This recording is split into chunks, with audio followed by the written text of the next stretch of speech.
这里会很危险。不，自从海之石别动对葬身黑海之时，我就不相信你会死，因为我有心灵感应告诉我，你还活着。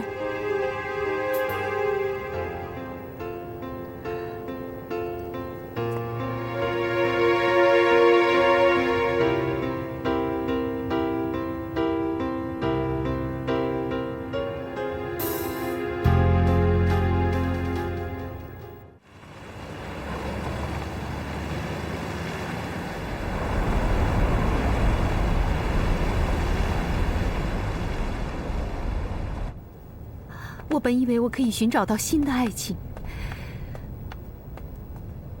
可是跟他们在一起的时候，我总是会想起你，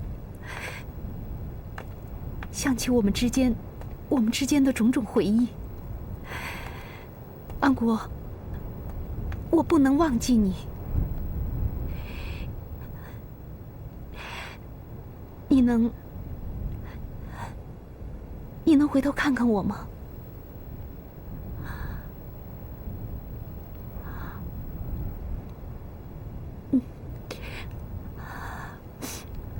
我知道干我们这行的身不由己，可是你也不要否认，你就是徐安国。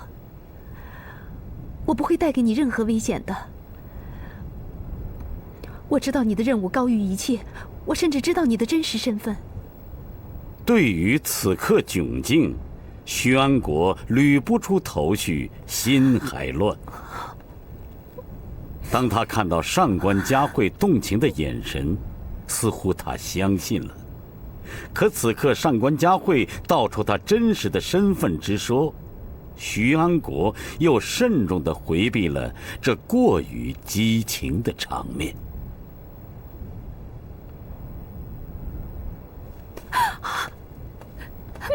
安国，你怎么能那么对我？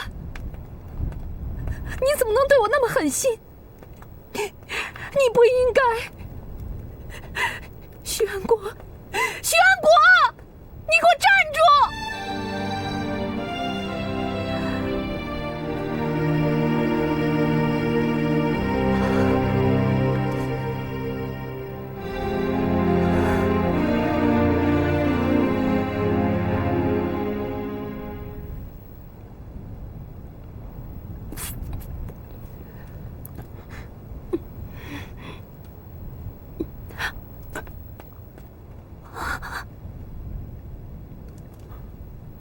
忘了我吧，把它当成一场梦。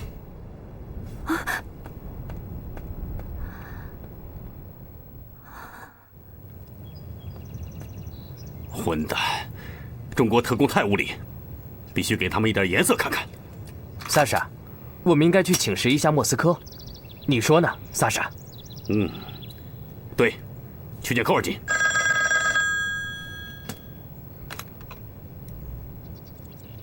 喂，我是萨莎。劳斯，你在哪儿？好，1小时以后，我们在科尔金寓所见面。走。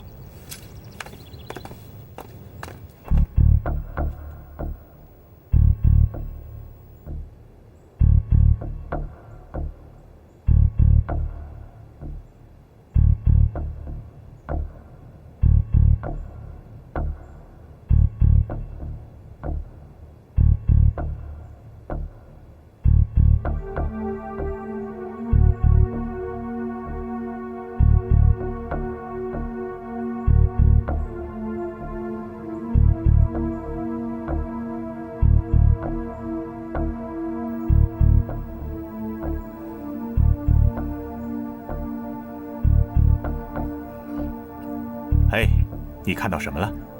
中国特工的耐心真是太好了，可以说是3步一岗5步一哨。来，给我看看。看，我在想啊，你们怎么带走这2个人呢？中国特工们做起不要脸的事，会让你瞠目结舌。那我们就上演一出不要脸的把戏，比比俄国人和中国人谁更不要脸。老同学，我看你在这儿情绪很好嘛，满面春风，很是得意嘛。你什么时候送我回列宁格勒？哎，不要一见面总是提你要回苏联。老同学，那边天气很冷啊。只要我们合作完毕，不要说送你回列宁格勒，你就想回日本的北海道、名古屋，甚至东京去转转，都是可以的。只要你跟我合作。你不是已经使用你的魔鬼手段，从我的口中获取了39号工程的合作吗？那是普多夫杰娜跟你开的玩笑，是吧，普多夫杰娜？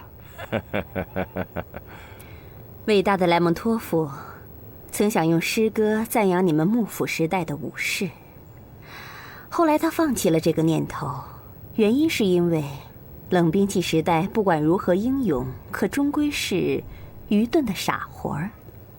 我不回你的实验室，有什么话咱们就在这儿说吧。唐子琪很清楚，由于藤田小二不愿承担由于39号绝杀秘密武器给被杀者的责任，他想用聊天的方式帮助他完成任务。这其实也说明藤田小二已经开始妥协了。哎，他们在干什么？好像那个日本人要和普托夫登记结婚了。哦，你看，普托夫害羞地躲起来了。你看看。自从与心上人徐安国巧遇之后，上官嘉惠又陷入了矛盾之中。他知道徐安国的真实身份，但又没去告发这位中共的王牌卧底青鸟，不仅仅是因为他深深地爱着这个男人。他心想，他曾经为徐所做的铤而走险，是不是已经决定了他已背叛了国民党的信仰？虽然眼前的这个女人矢口否认这一切，但从内心深处闪动的念头使他觉得此刻自己十分危险。于是他又想，他该不该再去找敖克探长呢？上官小姐，又在高估什么计划呢？你怎么总像幽灵一样跟着我？有关俄国人的线索，你找到了吗？他们总像风一样忽东忽西的，总是让我手鼠两端。不自信呢。仵作和特派员是把你作为党国的精英高歌起来的，你可享受的是少校级别的薪水。我想，不仅是我，也包括你，都应该对得起党国的厚爱啊。对了，你那边的情况怎么样？俄国人一眨眼的功夫就不见了。不过，昨天晚上我看见他们在……你瞎说呢！我知道他们今天一直和劳斯先生在一起，我盯了2个小时都没盯住。不过我觉得，他们对塔斯社的人更感兴趣。你说的是普多夫杰娜？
一样吗？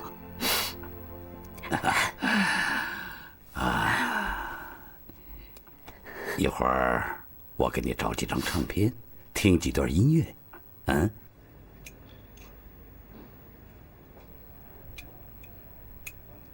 先生，这是你要的数据。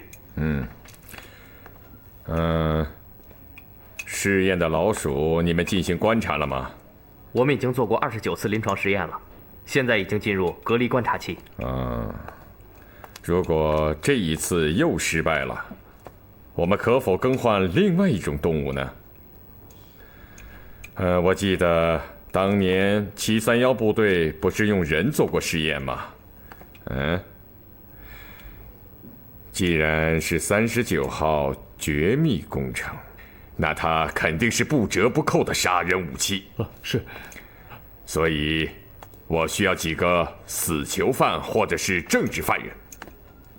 难道我们要学魔鬼731的那套做法吗？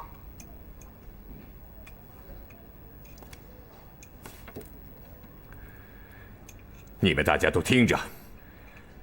至于39号工程的性质，我早就告诉你们了。至于它的残酷性，你们尽可以发挥你们的想象去猜测。可是现在，弓箭已经拉开了弹力，射出去的箭不是刺死对方，就是对方打败我们。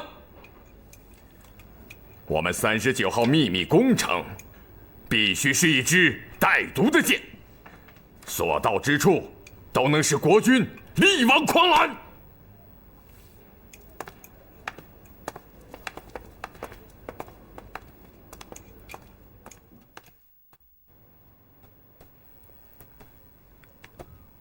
看来啊，你很伤感呐。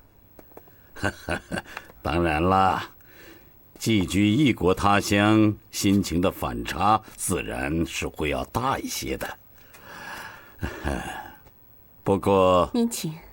我和你是一样，所以此时此刻的心情，我是完全能够理解。教授，你说我们的命运将会怎么样呢？听说你得罪了斯大林同志。斯大林？教授，我到现在都还没有见过斯大林同志，怎么会呢？会不会是你的身世？要不就是你的历史档案上，也许是你文章的某些措辞，使斯大林同志不高兴了。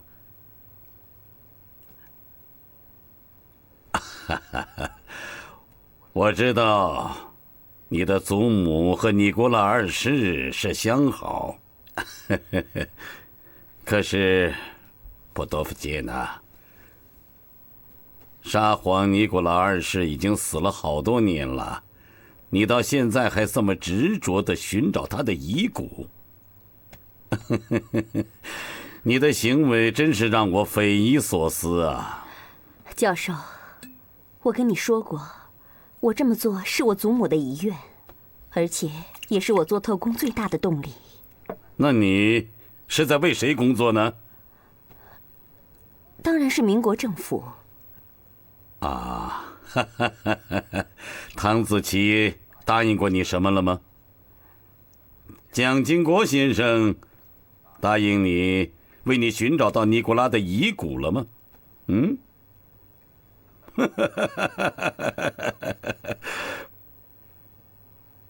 普多夫杰娜，你是不是认为苏俄政权用不太适当的手段消灭了他们？教授，你为什么突然问我这些呢？我只是好奇嘛，不过，让我担心的是，如果唐子琪先生用从我这儿得到的数据和方案完不成他的39号工程，那你的处境可就麻烦了。如果他们认为我们是毁灭人类的罪魁祸首，教授，这么说，你对他们还留了一手，是吗？你这个混蛋！普多夫杰娜，普多夫杰娜，别这样，别这样啊！不要这样，我会使你满意的。老四，我常跟我的搭档瓦西里斯说，美国中央情报局有很多方面值得我们苏联特工学习呀。啊，我接个电话。喂。好。哦，好，知道了。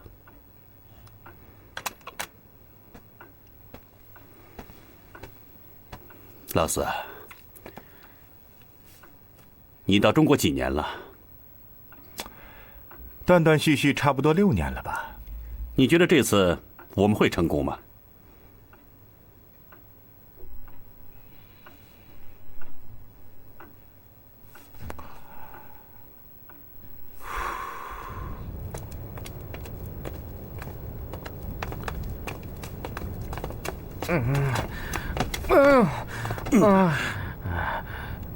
你会说中国话吗？差不多吧。到中国做生意，不会说中国话怎么行啊？你的耳朵，长得很漂亮，还有你的鼻子，怎么就像我的一个朋友呢？你怎么敢戏弄我？说，你是谁？听着，你要找的人，他在教堂等着你呢。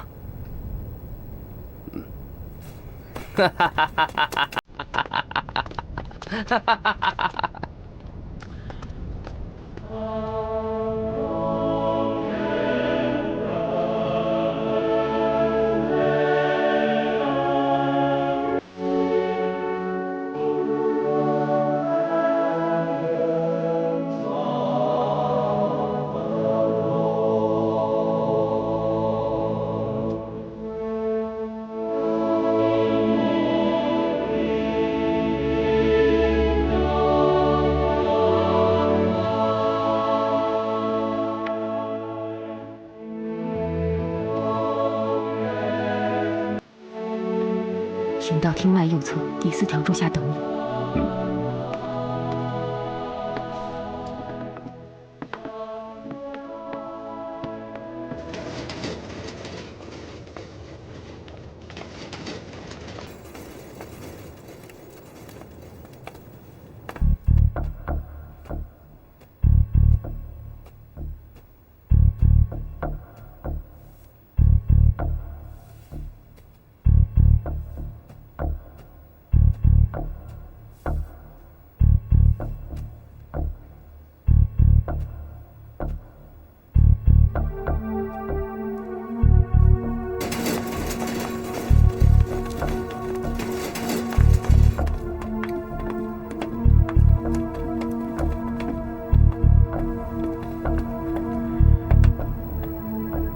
一切准备就绪，等到了目的地以后，就按我们的方式解决问题。可是我觉得你们老是用这种方式解决问题，很不绅士啊！难道你们俄国人都这么莽撞吗？其实国民政府很好说话，只要你找他们管用的父母官。老四先生，请你闭上你的嘴。你听着，中国海狮之别动队能从我们国家劫走他们需要的人，我们俄国特工也能从他们的国家劫走我们需要的人。你若再煽动不安的情绪，我让你们中央情报局见个去。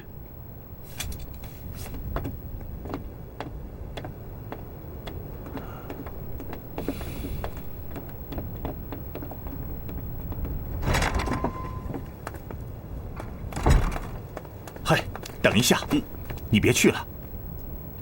老四，别坏了我们的事儿。看看我们俄国人是怎么干的。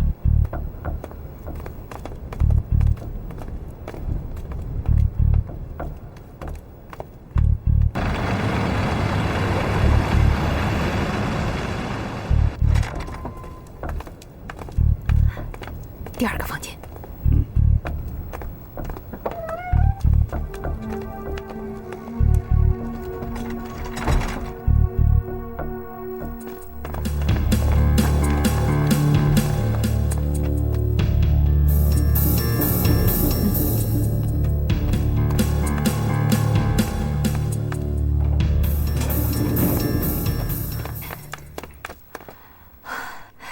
昨天不是你盯着俄国人吗？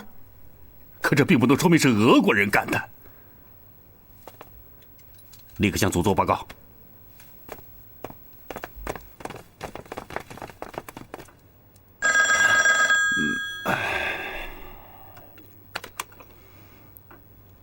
喂，说话呀！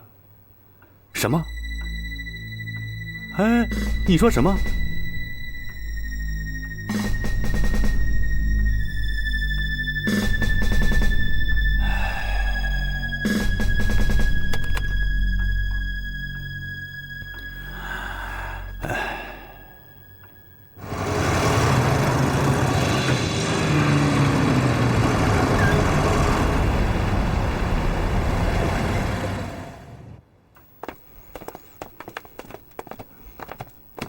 特派员，家人，情况我都已经知道了，你这是严重失职。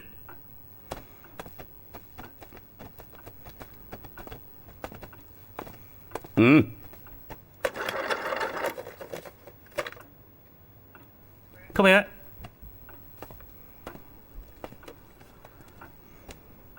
给我接南京国防部保密局办公室，我要见毛局长。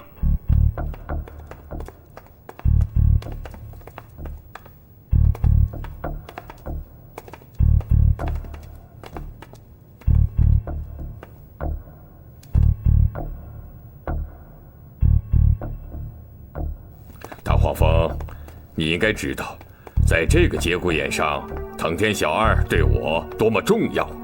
先生，藤田的失踪实在是我的失职，可我毕竟在暗处，保护教授的安全，主要是由黄家人中校。哎呀，你不要再提那个什么黄中校了，这个人呢，看起来有用，实际上是一个什么都不会干的废物。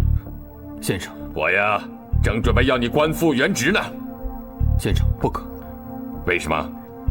我去高就这个职务不利有二。第一，数日来各条战线上都认为大黄蜂已死在黑海，特工界，特别是中共方面已经放弃了对我的关注。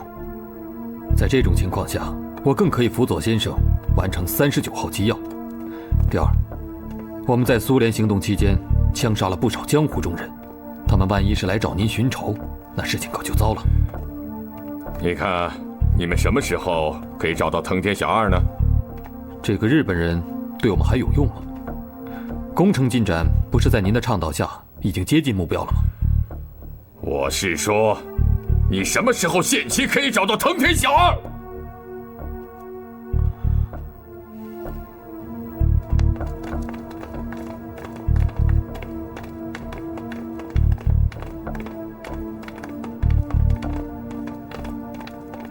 徐安国似乎有些后悔了起来。他知道，他越是关心绝密工程的进度，就越会引起老头子的注意或者怀疑。在特工生涯的20多年时光里，他几乎没有犯过如此低级的错误。可他毕竟是人，是人就有可能犯低级的错误。他此刻反复地问自己：青鸟，你怎么了？青鸟，你到底怎么了？唐子琪对刚才徐安国的问话表示出了怀疑。他的职业可以怀疑任何人，可唯独没有怀疑过这位忠于他、为他摆平过许多案件的大黄蜂。但是此刻，这位老奸巨猾的狐狸觉得应该对徐做一次考验了。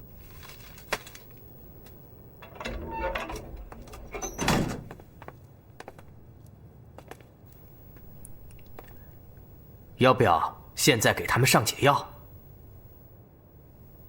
再等等。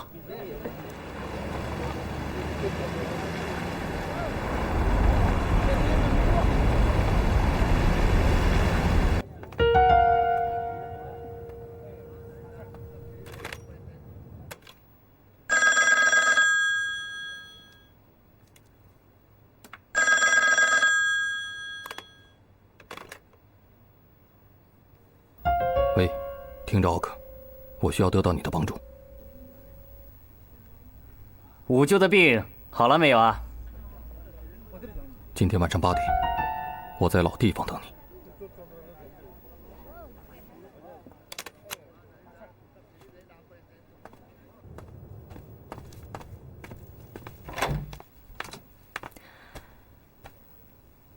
哎，这个死老头子上哪去了？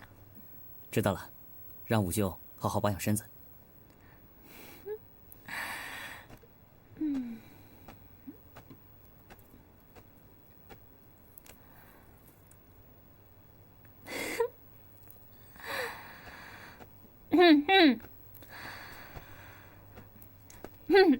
奥克，我们老家陕西刚烧来的大红枣，我给你带了一篮，来尝一尝。司仪台，司仪台，还是留给局长大人吧，我刚吃过饭。我们家老头子说了，他不在的时候，我要寻个开心什么的，就来找你。来，张嘴啊，张嘴啊。那老爷子的醋坛子不就打翻了？欠你到处献殷勤。奥克，你听着，本姑奶奶喜欢你，是你们奥家前世修来的福分。我爹可是陕西金融界赫赫有名的人物，我嫁给那个死老头子，纯属无奈之举。奥克，你这个死没良心的！好，司仪台，都是敖克的过失，敖克的过失。知道错了呀？错了。敖哥，局长看着他。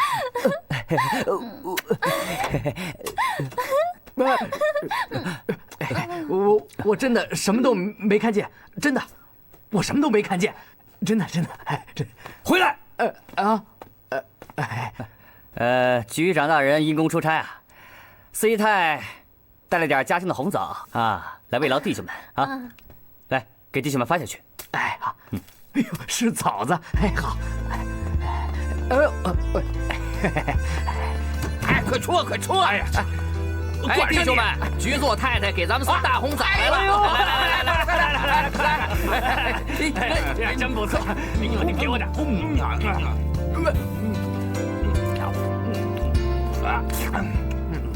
怎么样啊？好，真不错，好。奥克，你这个不讲情面的家伙！我非要打死你！我要打死你！你给我站住！等局长回来，我就告你违反纪律，私通公道！哎呀，司仪台！哎呀，我的脚！司仪台，你的脚怎么了？我来看看。奥台长见夫不浅呐，这叫红杏出墙啊！咱们的局长要招女婿啦！去，胡说什么？别胡说啊！再胡说，我拿走了啊！去，坐。快吃！你们瞎咋呼什么呀？有那么招女婿的吗？狗拿耗子多管闲事，去，干活去！去，走，快去，干活去！真是，普诺夫杰呢？见到祖国的亲人，你就不想说点什么吗？你们想干什么？我们敬爱的塔斯社记者普多夫杰纳同志，有人举报你在中国的所作所为，违背了苏维埃人民的利益。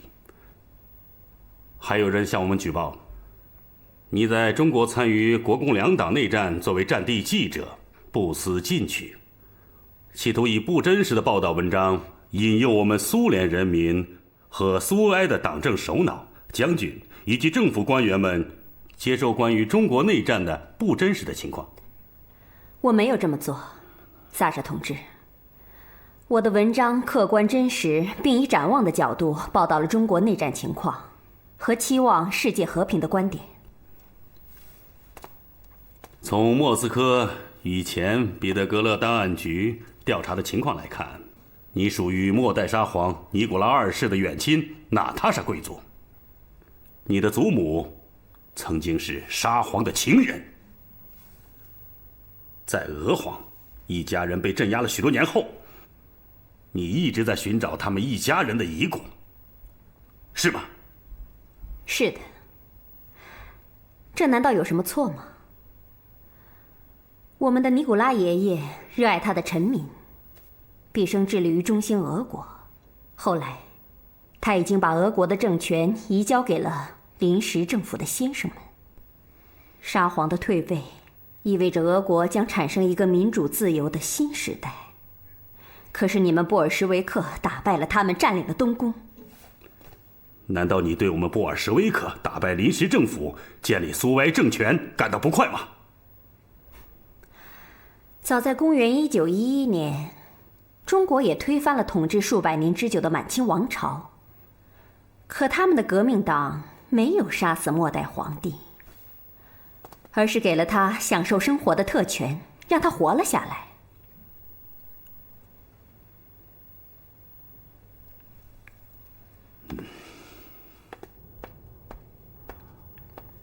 你回答我，是谢诺科夫将军准你家离开苏联，还是你擅自做主随中国特工们来到这里的？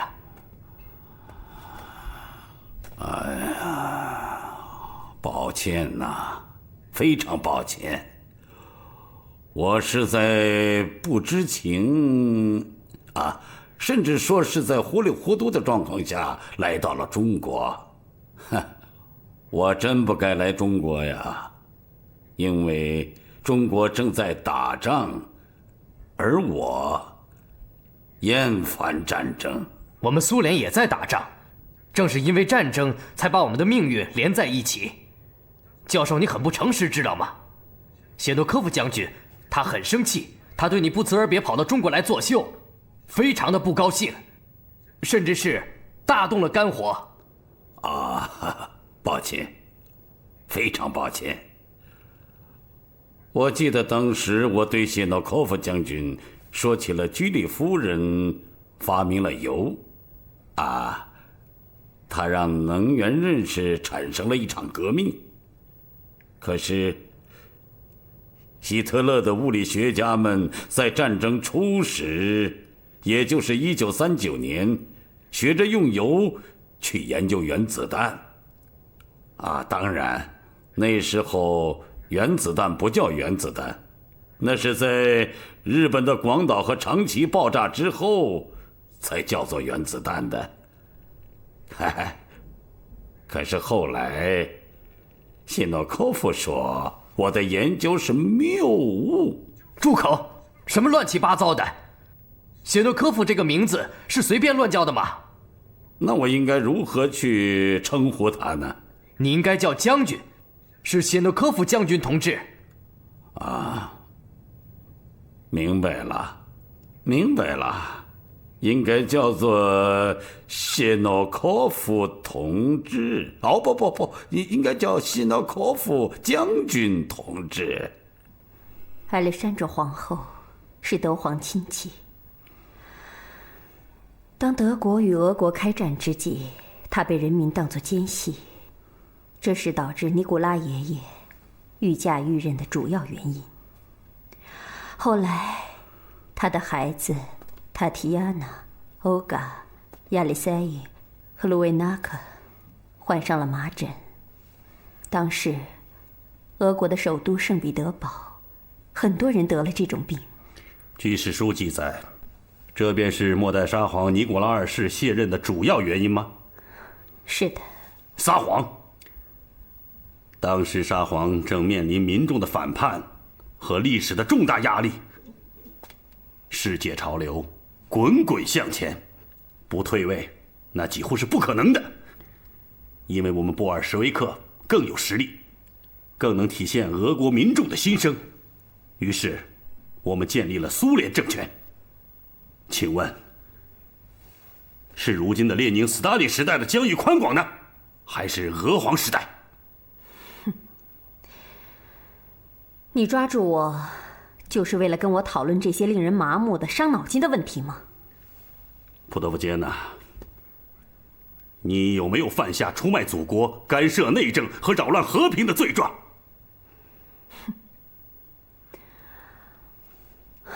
我的所作所为，都是为了找到一个帝王的秘密，把他们全家消亡的真相披露给世人。你还可以罪加一条，复辟帝制的罪名，你将被带回祖国接受人民的审判。他在看我，他用俄国式的傲慢在蔑视我们东洋人，这该死的俄国人。他会再去谢诺科夫将军实验室吗？如果他不能为我们苏联所用，那也不能让他去为别的国家效力，尤其是中国两党正在内战的这个历史关头。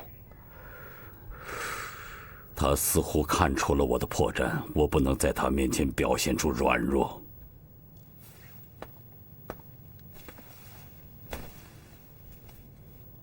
远东国际军事法庭经过3年多的审判，你们日本国的大战犯东条、板垣、松井等人，已在不久前被送上了绞刑架。首席法官威伯先生和首席检察官纪南，均来自美英两国，他们放弃了对日本731部队的追究，而是把这项技术纳入了可能即将产生的美苏冷战状态。难道美国人也对731部队的技术感兴趣？哼！1938年，我就到德国去进行军事技术的交流。对于731的事情，知道的很少。你这是在撒谎！请问，你准备怎样带我回去？我和民国总统太子蒋经国先生是好朋友，在他们的目的没有达到完成之际，你们休想把我领出中国！哼，我就将你就地正法，小心，我一枪崩了你的脑袋！我以苏维埃革命委员会的名义，对你这个残留在革命阵营里的蛀虫实行枪决！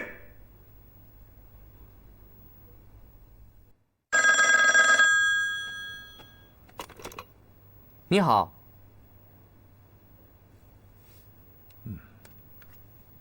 喂。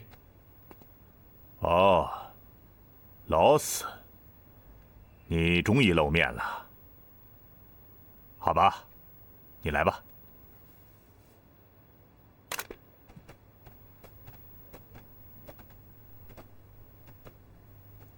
请。谢谢，请坐。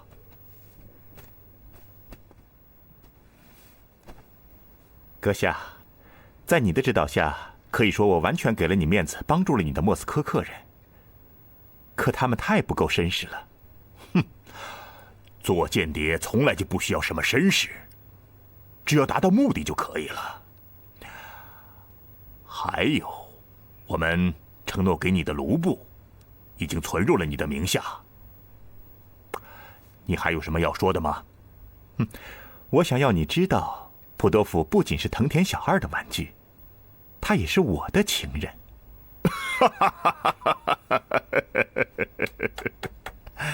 普多夫不仅是你的情人，他也和我上过床。你可以发挥一下你的想象力，幻想一下，他能否做太子蒋经国的情人？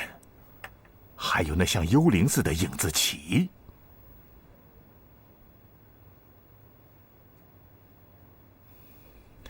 能抽支烟吗？请吧。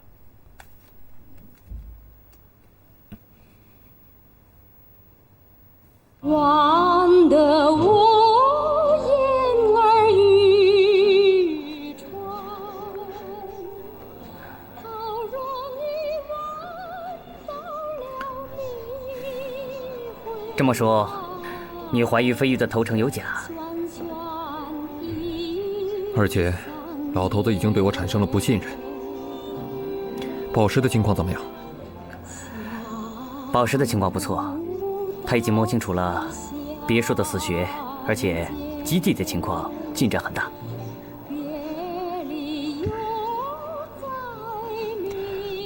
用你的方法，对飞鱼再进行一次考验。这个家伙弄得我睡不着觉。好的。哎，苏俄莱克那边情况怎么样？我会用消极的办法来对付此案，这样对我们有利。猎鹰情况怎么样？啊，上级指示，猎鹰为了保护你的安全，现在不能显山露水。但是我想，你能够感觉到在海之狮别动队当中，它的存在。上级批示，在必要的时候，它会是你的补给和继续。啊，当心局长太太，她会坏你事儿的。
来，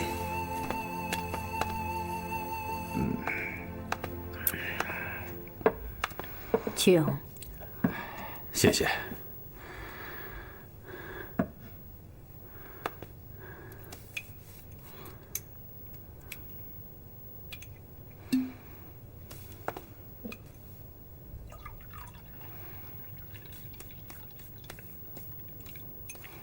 我看这两个人差别很大。差别大，就把他们两个想到一块儿去。萨莎，我们怎么才能离开这里？我们要等科尔金阁下的指示。他说，从这里可以弄到飞机。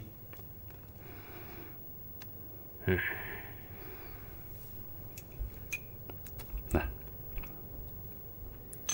来。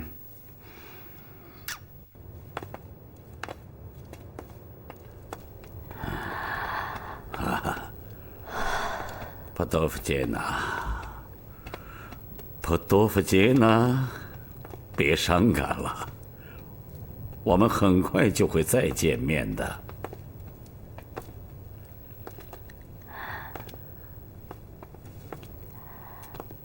教授，你曾经跟我说过，你有一样东西要送给我，在哪儿呢？普多夫杰娜，注意你的梳妆台，在那后面有个非常隐秘的地方。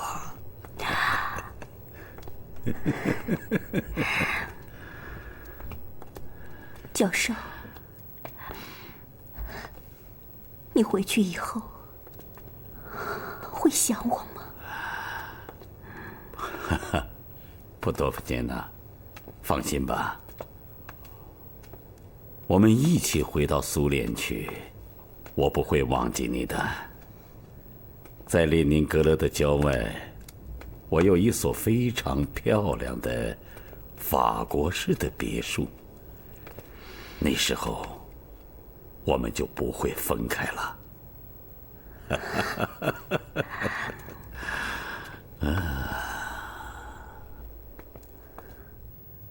这个秘密地点是怎么弄来的？这你要去问科尔金先生，他是个中国通，这里以前好像是日本人的秘密基地。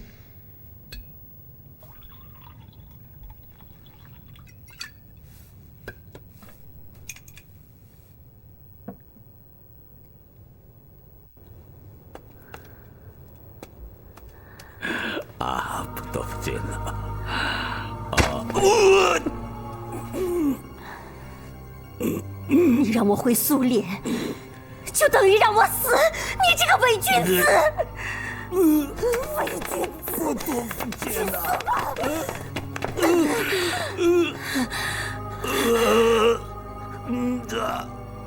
普多夫金呐，你误会我了。普多夫金呐，杀皇后姨的肉体，不允许让伪君子占有！你去死吧！普多夫金呐，我只是希望人类和平啊！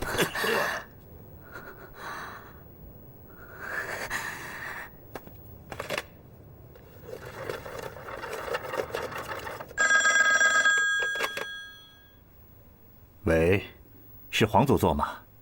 听着，你必须马上带人到柳家浜2号桥抗日博物馆，对，他们那边的地下室有你们需要的东西。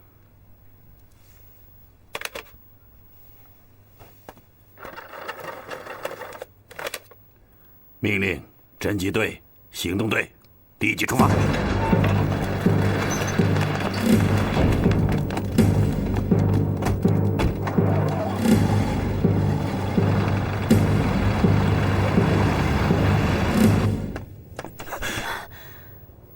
你为什么杀死他？为什么杀死他？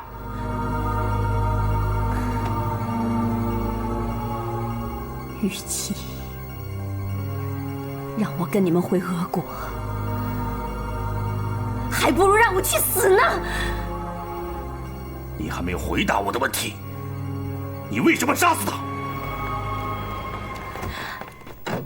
快把他给我包围起来！是。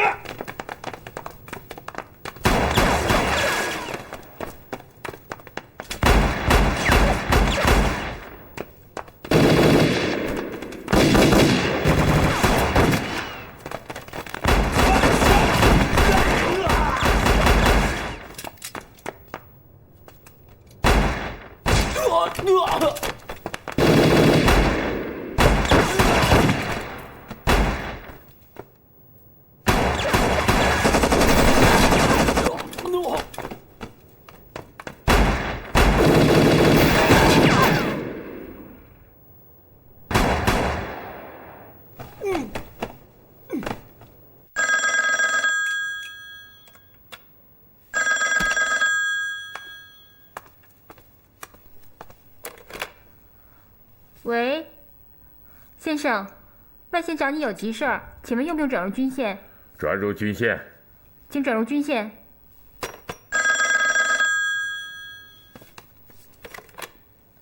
请稍等。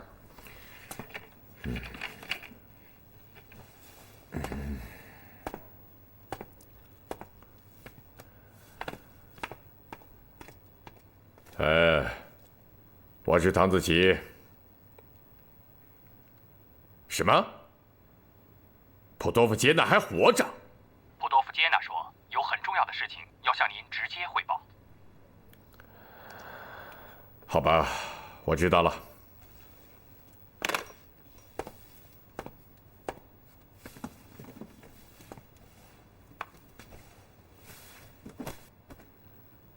亲爱的普多夫杰娜，别扭了好些日子，没有拿出什么好的办法。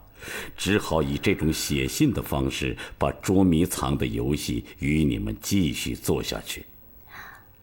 我知道你很不容易，你的身世让你和国民政府的39号档案联系到了一起，是因为你刻骨铭心地爱着你的祖母和沙皇尼古拉二世。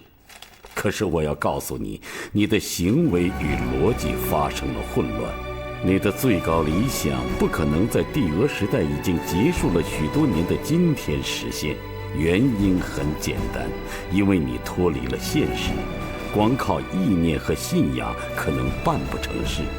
就像我们日本国也是个靠信仰度日的民族，总有对领土和侵略有意念联系。日本是个岛国，为了摆脱愚昧与软弱，日本国民许多年以来便产生了一种忧患意识。日本国自1931年满洲事变以来占领中国的领土，以后参加太平洋战争，都是为了国家的生存与发扬先辈们提倡的尚武精神，其行为已经构成了威胁世界和平、毁灭人类财富的罪过。我是个学者，我原想以自己的研究成果来辅助提高国民的生活水准，或辅助提高国民认识自然界的能力，但是我万万没有想到的是，我的实验成果被派往了战争前线。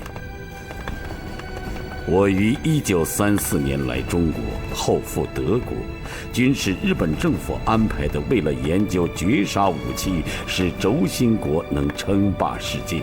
可是结果怎么样呢？恰恰就是发起研究这些核武器的国家自食其果，因为第2次世界大战最终以非正义战争输给了正义的战争。眼下中国的两党之战，我的同学唐子琪想让我再次卷入一场非正义的核试验中，我感到了茫然。知道吗？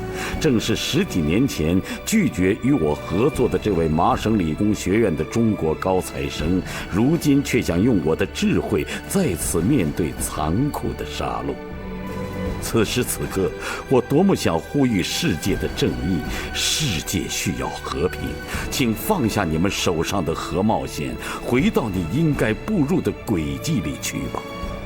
亲爱的普多夫杰娜，我感到你可能承受了一项不可完成的任务，就像唐子琪也肩负着一项不可能完成的任务一样。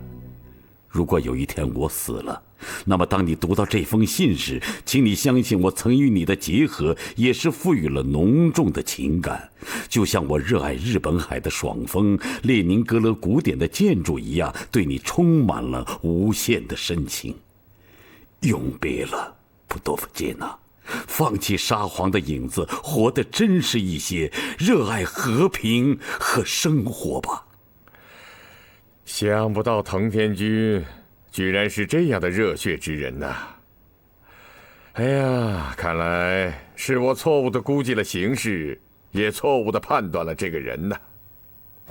先生，藤田先生的死，还有2位苏联客人被击毙，我们会有麻烦吗？麻烦肯定是有的，苏联人什么时候不给我们麻烦呢？现在的问题是，我们不但要注意苏联人，而且还要提防着对我们口是心非的美国朋友。哎，这民国37年呐，咱们国军真可谓是四面楚歌哟。先生，那普多夫杰娜怎么办？哎，一个可怜的女人呐，我琢磨着，当初太子对她的承诺本身就是一场谬误。安国呀，你却安慰她一下。我想请太子尽快同意你陪同他一起回莫斯科，你的意见呢？一切听从先生的安排。那太好了，那你先去吧。是。阿宇。徐安国心里清楚，尹自奇对他的考验开始了。他心里掂量着如何应对即将产生的较量，内心深处却关心着39号工程的进展。他想有2种可能性，一是尹自奇的实验已面临成功和结束，第2种可能性是让他护送普多夫杰娜回莫斯科，接受布尔什维克最高安全局的审判，以赢得苏联人的好感，然后再邀请谢诺科夫将军实验室的另一名俄国细菌专家来奉音会诊39号工程。当然，这一切还只是他个人的猜测。徐先生，请。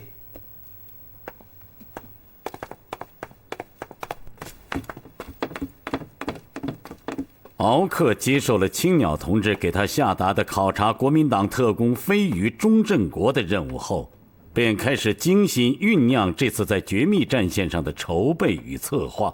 他心想，像飞鱼这样训练有素的间谍，肯定不会把自己的山水显露在一般性的图画上。他必须从心理和行为事实上下功夫，来证实这位青鸟多年的搭档是否真的弃暗投明。敖克知道上级没有把潜伏国民党凤阴保密局多年的猎鹰同志的真实身份告诉他，就像青鸟同志的身份也只有一个人知道一样具有绝密性。他想，在海之师别动队里的这几名女特工中，谁会是猎鹰同志呢？他会是猎鹰吗？从很多迹象来看，白玫瑰不仅身手敏捷，含而不露。猎鹰的可能性他也有，他和钟振国是恋人关系，他的可能性最大，但这不符合间谍场上的常理。邹静文，你在想些什么？最不显露风光并保持良好状态的便是你，钟梦飞，你是钟振国的妹妹，飞鱼一定跟你说了些什么。她是女中豪杰，不仅英勇善战，而且思想略显单一。她可能不会是猎鹰同志，但越是显得鲁莽的人，便更有伪装性。我不能排除这种可能。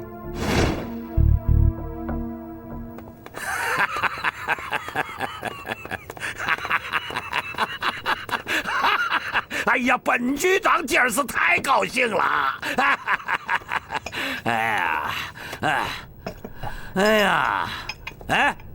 奥克干嘛了？应该是在。奥克，来，你来呀！局长，听四姨太说，你把所有的枣都分给弟兄们了，让弟兄们都欢乐了一把呀，是不是啊，奥克？局长，你不是常教导我们要爱居如家吗？奥克啊，你呀是做的真好啊，再有你的了。不错。藤田君，没想到你还是位热爱和平的反战分子。我不可以想象，你出生在武士道帝国的东瀛日本，却能从战争的阴影中走出，成为一名不为利益所动的正人君子。早在认识你以前，就曾听过关于你的故事。我记忆中的出生在名古屋的藤田小二，身穿和服，很像你们幕府时代后的浪人阶级。后来，因为中国把一个日本学者和帝俄沙皇的后裔联系到了一起，这不仅充满了离奇的浪漫，也不幸的为站在两个阶级上的你和我打上了宿命的问号。原谅我是为了实现祖母的遗愿，为了拯救罗曼诺夫家族的微小遗愿来帮助民国政府的。我的所作所为已经激怒了布尔什维克党的领袖斯大林同志，我知道等候我的命运会是什么。原谅我，藤田君，我杀了你，可我要早知道你是个厌战分子，也许就不会有我们之间的悲剧诞生了。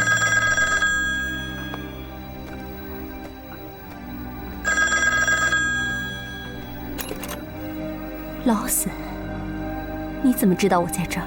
我是通过美军驻中国的观察员的关系找到了你的下落。哈，你说科尔姐，他还为美钞和卢布的比率大动智商呢。哦，你怎么样？还好吗？要不要我来救你呢？我想到了死，也许只有到了另外一个世界，我才能够实现我祖母的夙愿。啊？喂，普多夫，你怎么了？喂，普多夫。喂，普多夫，说话呀！你怎么了？喂，普多夫。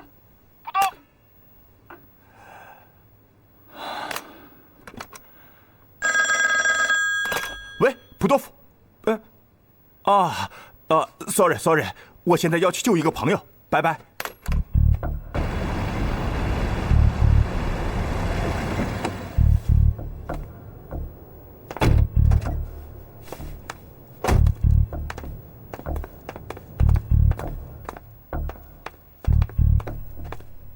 普多夫杰娜小姐，怎么样？生活的还不错吧？请坐，徐上校。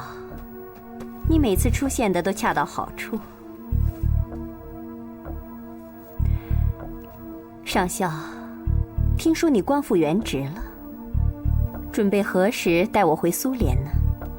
在这场怪诞的交易之中，你好像失去了你存在的价值。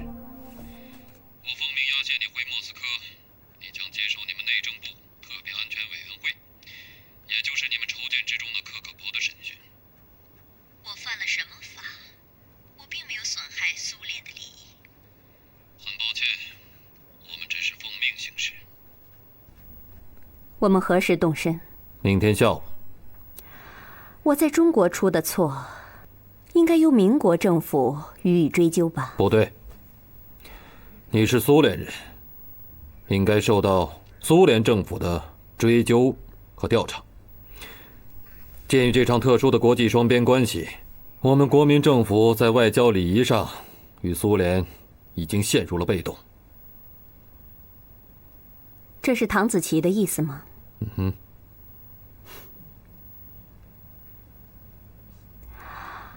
我还知道藤田临终前留下的细菌武器和数据公式。数据公式？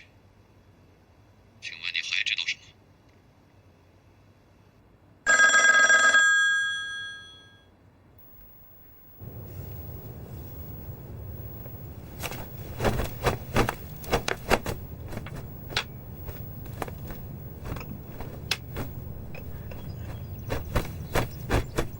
特派员，这批骨干都是我从中美合作所精心挑选的尖子，随时准备派上用场。很好。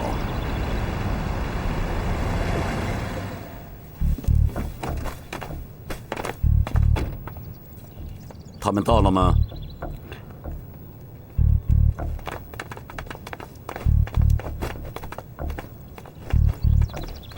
报告特派员。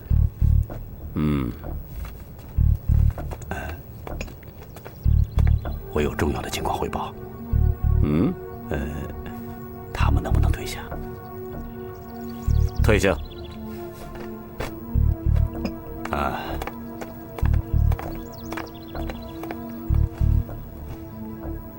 说吧，家人，有什么大不了的？外界传言，我的上任组长许安国上校还活着，而且就在奉阴待命。那么，你还知道些什么？根据我的情报，在奉阴城内还有比我们保密局更加优越的特工机构，他们很有可能是来自总统身边的人。我在猜想，他们就是具体实施39号工程的人。你还知道什么呢？难道，特派员，我们的存在仅仅是形同虚设吗？家人呐，你现在终于悟到点什么了。我问你，苏联的来客是谁击毙的？当然是我的狙击手干的。普多夫杰娜为何从你的视线里消失了呢？你这个饭桶！该问的你要多问，不该问的你要装作不问。和中共打交道这么多年，我们吃的亏太多了。告诉你，让你坐上许安国的位置，就是为了迷惑共军，你知道吗？难道，你们认为我只是一个草包吗？家人呐，你怎么跟我耍起小孩子脾气来了？咱们再走走看，好戏还得接着往下演呢。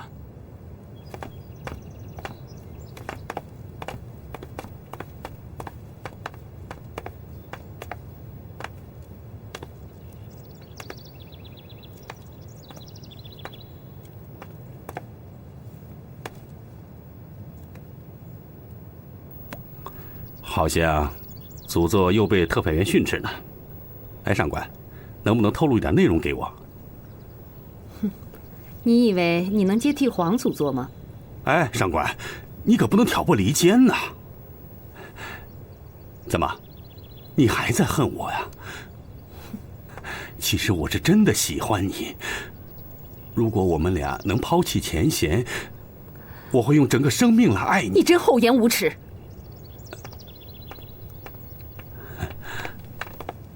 听说，这位身手不凡的上官中尉，曾是徐安国的相好，有这事吗？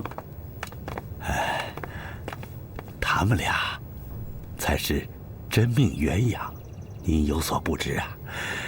这个倪萍少校，早把这个美丽的上官小姐揣进了自己的口袋里了。哦。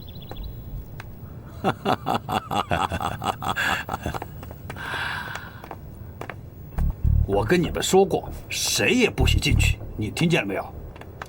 你认为普多夫接纳对我们说的这些可信吗？一个濒于危险的女人是什么承诺都可能说出来的。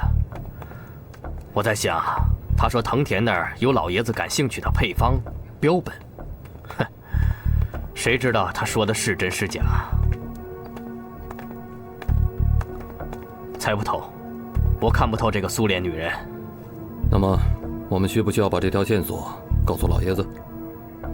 你是头，你看着办。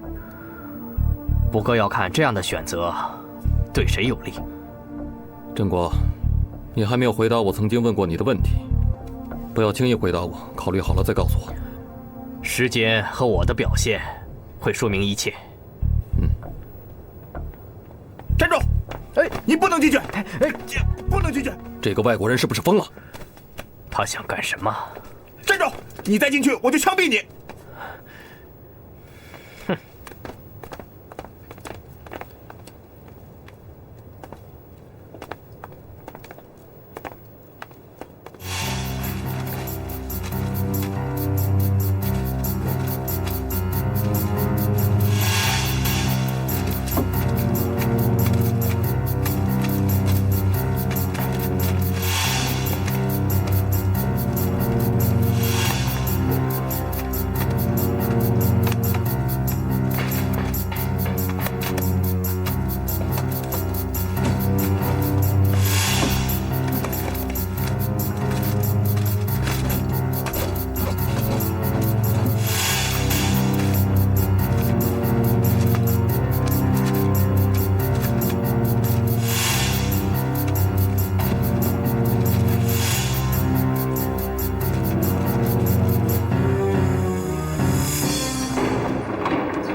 请。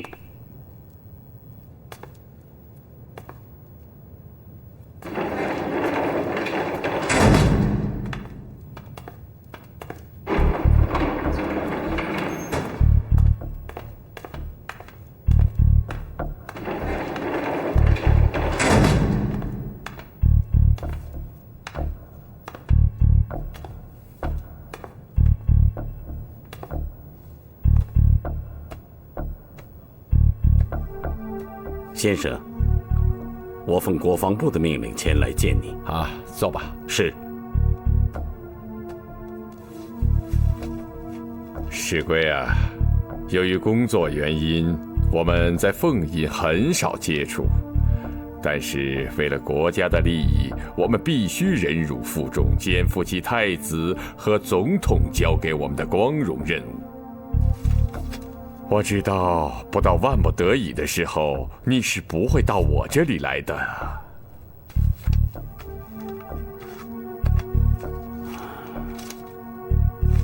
先生，这是日本人藤田临死前留下来的，请你过目。藤田小二。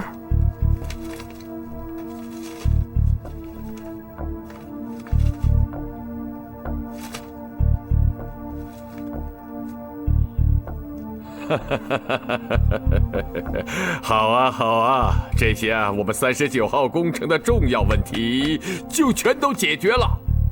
先生，那个普多夫街呢？我们应该怎么办呢？普多夫街呢？喂，普多夫，普多夫，喂，他们要把你送回莫斯科呀！喂，普多夫，我正在想办法救你。我是老斯。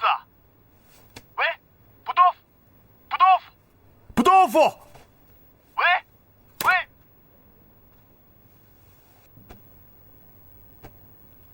此刻，这位来中国多年的塔斯社战地记者感到了绝望，他甚至想到了死。他心想，死会是一种什么滋味呢？他既然选择了死，就要死得轰轰烈烈，千万不要像尼古拉二世家族那样死得悄无声息。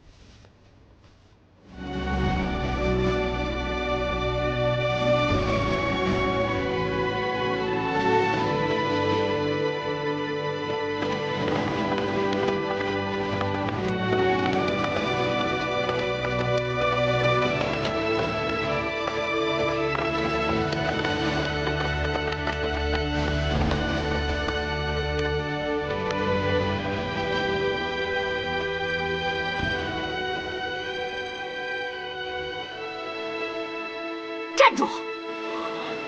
普多夫，金娜，你不要乱来！我们已经放弃了遣返你回莫斯科的计划，有话好好说。撒谎！斯大林同志的意志，谁也不可能动摇。那么，你认为你对你的国家犯了什么罪吗？不，我热爱我的祖国。我的罪过在于帮助太子阁下提供了关于藤田小二在苏联的情报。我的过失在于我认识了你们的主子唐子琪，他是个十足铁石心肠的伪君子。普多夫杰娜，子琪先生已经说了，你可以不回莫斯科，可以留在中国，做你任何想做的事情。不要撒谎！我诅咒你们，我诅咒一切见不得人的细菌武器。徐上校，你是个好人，你是个大好人。永别了，普多夫！普多夫！普多夫！普多夫！普多夫！普多夫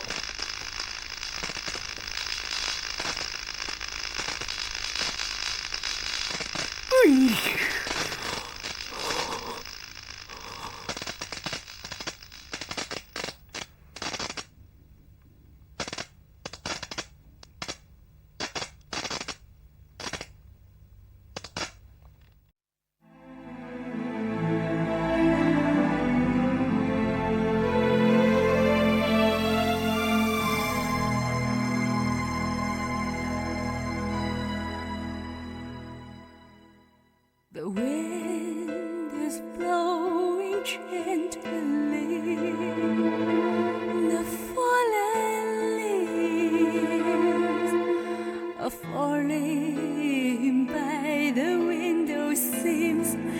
It seemed I saw your face and I saw your eyes. The deep love is far away from me, but darling, what you do? Where are you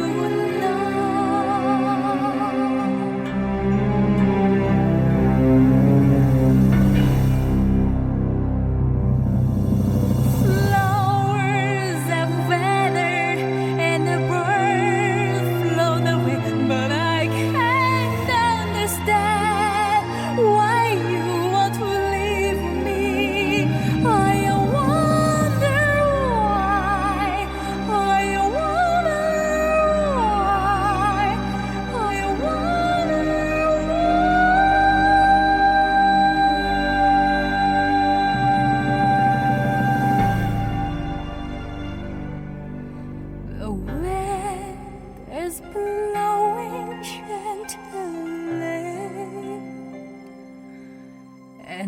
heart and fly away, fly away.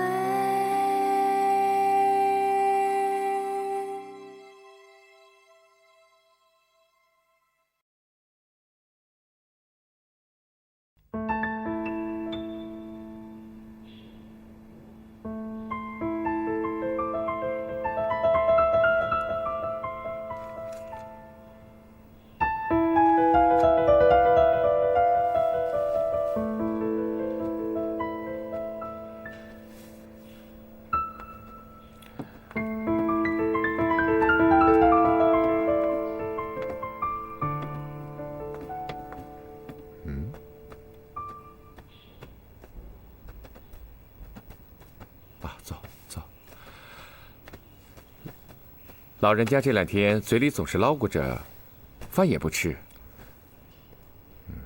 他的药吃完了吗？回先生，上次的中药还有1副，我建议给老人家用2副健肝益脾的中药，因为今天中午给他号脉的时候，发现他虚火上升，这可能都是因为老人家长年累月精神高度集中的原因造成的。你去开药方吧，回头我的佣人去取药。好的。